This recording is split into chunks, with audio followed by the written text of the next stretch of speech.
Hey everyone, it's Karen from Fox in the Garden.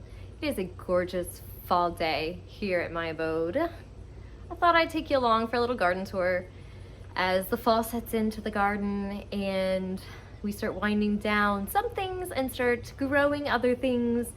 I planted some things in other videos, so I figured I'd take you along and show you what's happening. All right. So the herbs are still kicking. They're doing quite well, although I think my goal right now is to I just transplant this little basil.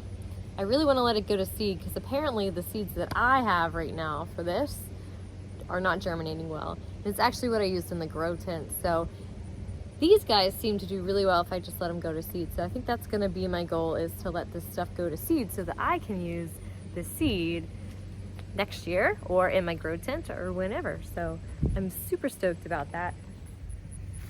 This is the state of my garden.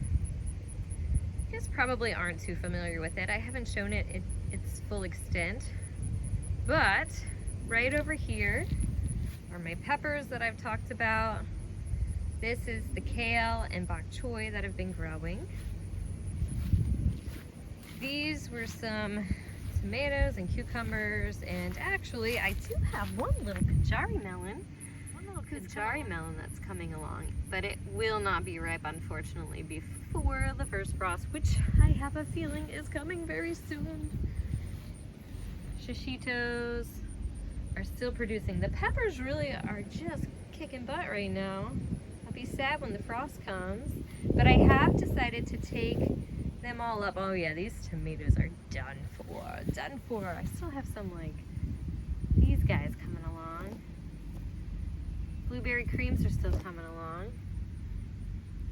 And they'll be ripe before the fall. Bummers.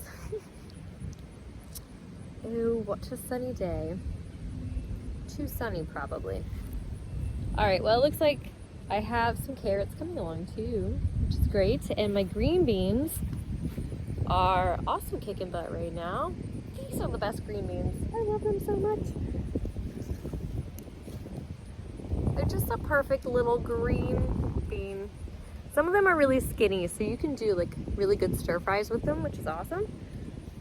I love them. And then Swiss chard's coming along. So I have some things happening. So here's the compost bin I made the other day. Basically, I've just been throwing stuff on top. So actually one of my projects today is to turn it. So I'll be turning this today. I also, here's a better shot of the green beans and the Swiss chard.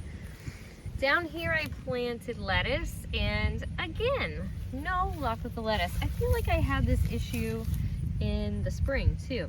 And then it just like suddenly popped up on me. There's one little piece of lettuce over here. That's all I've gotten.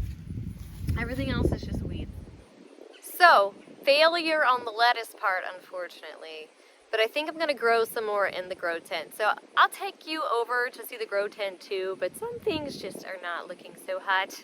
So I would find it super valuable to have lettuce for fresh salads over the fall and winter. Oh my god, I would so love that. I'm just kind of angry that I don't have lettuce right now, because it should be lettuce season, but it's not over here. So the gardening is not perfect, like I've been saying. I have planted things right now that are just not germinating, and there's usually a combination of factors. It could be the germination rate of your seeds, it could be the soil, what's going on with your soil, and making sure you have the right nutrients in that soil. So you just got to make sure you have all the elements you want. However, you can think you have all those elements and then you don't. So it's just something to be conscious of as you're gardening.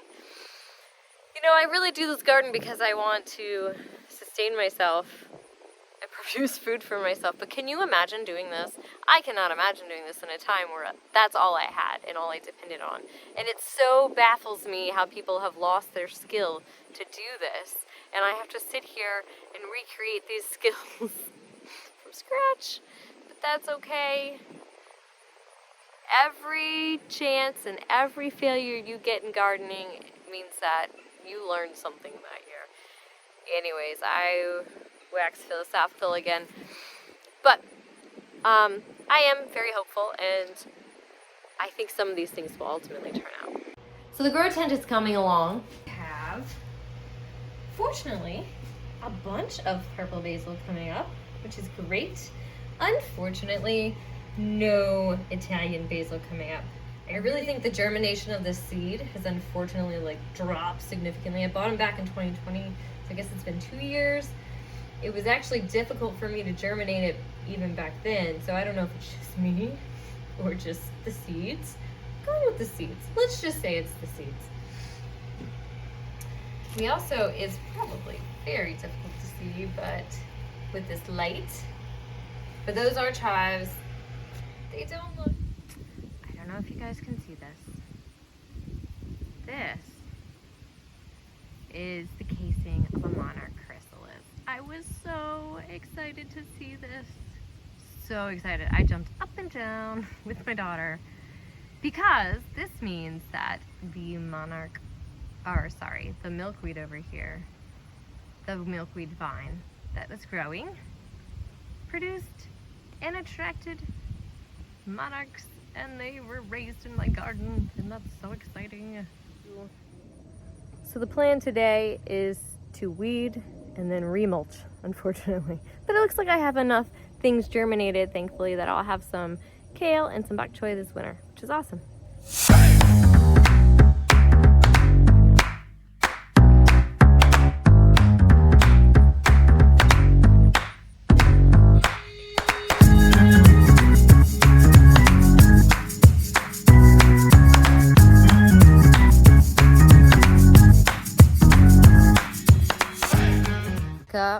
Well, before we cover this back up, I thought I'd wax philosophical a little bit about what sustainability and a sustainable lifestyle is to me on this channel. So for me, a sustainable lifestyle is really taking two things into consideration. It takes the sustainability of yourself. How are you going to sustain you and your family, and how does it sustain others? So people beyond you, out into the grander general public, your generations and years of your family to come, etc. How do you benefit the ecosystems and the worlds around you? Because ultimately, our environment and our ecosystems are what sustain us. So if we're thinking about ourselves, one of the first things that comes to my mind when I think about sustainability is my health. So if I am not working towards my health and focusing on health, then I'm not really sure anything else matters in my life, to be honest. So I think for me, health is just a striving towards it. It's not perfection in health. We're not always going to be healthy beings. We are going to struggle with problems and issues throughout our lives. We're all going to age, and things are going to change in our lives. But I think there are things we can do to help us be healthier. So choosing the right foods, getting the right amount of exercise, focusing on our mental health, etc., are all great ways of striving towards a healthy lifestyle. So for me, one of the aspects of sustainability that I really strive towards is health. And even though I am not in any way a model of healthy perfection, I am never going to always be healthy. I may have physical ailments at some point in my life. I'm aging. I'm almost 40. So, we're not always going to be beacons of health. But striving towards health is also another element of sustainability. I think sometimes we forget. We are often in a rushed, busy society and world, and we forget to eat healthy and get our exercise, etc., etc. So setting aside time to focus on our health, eat fruits and vegetables and fiber, and get the exercise we need is very beneficial. I also think gardening is one aspect of helping us be healthy because we know where our food is coming from and we're creating our food in that way. So that's one of the reasons why I focus so much on the garden in this channel. Another thing I think about when I think of sustainability is my economic sustainability. So how well can I do at minimizing my costs and my expenditures so that I can be economically stable despite changes and fluctuations in my income. Finding ways to cut your costs on your basic items around your house is, a very valuable skill to have.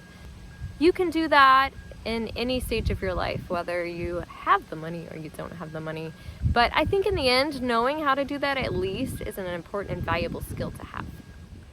Additionally, being conscious of product life cycle is very important too, because how we deal with waste in our daily life is important.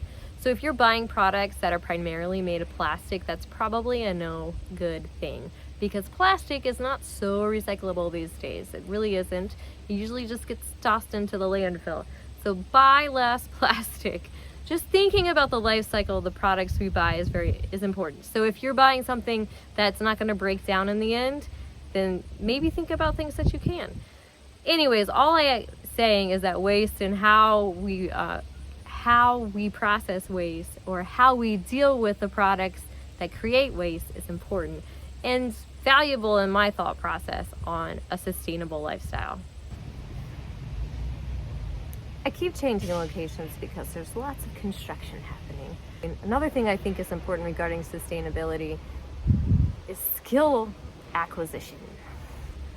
Too many of us in this generation have lost a lot of skills. It's pretty evident. Most generations now don't know how to do a garden. They don't know how to do basic building and construction. They don't know how to do a lot of things. So, and not to say there aren't people out there who do, because obviously there are, but this generation is trying to take that back, I think. So gaining skills is important, because if you can use a power drill, a chainsaw, anything of that nature, then you're going to be able to build and do things when you need to. Growing a garden, providing food for yourself when you need to, valuable skill. Just the more skills you can do for yourself, the better. Not to say that we shouldn't value maybe our connections with other people who have those skills, because that's important too. We obviously can't do everything ourselves, but making those connections with people who can, or who can teach you, is valuable too. So skill acquisition is really high up there on my list. It's something that I've sort of taken to heart throughout my whole life. And while I sit here, it also got me into thinking, because it's such a gorgeous day, and I'm just sitting on this porch thinking about how amazing it is. I think being able to find the beauty in life is essential, valuable, important, and sustainable, because if you can't find the beauty in life, it's going to be really hard for you. Just taking the moment to look at the small things, to look at the beautiful things, it can really change you. It can change your mood. It can change everything. So I wouldn't undervalue that at all. It is part, and I guess that links mostly to mental health. So mental health and our well-being are certainly valuable and important to our sustainability. Well, that's it for me today. Thanks for joining Fox in the Garden while I waxed philosophical a little bit about sustainability and a little update on my garden. Thanks. See you next week.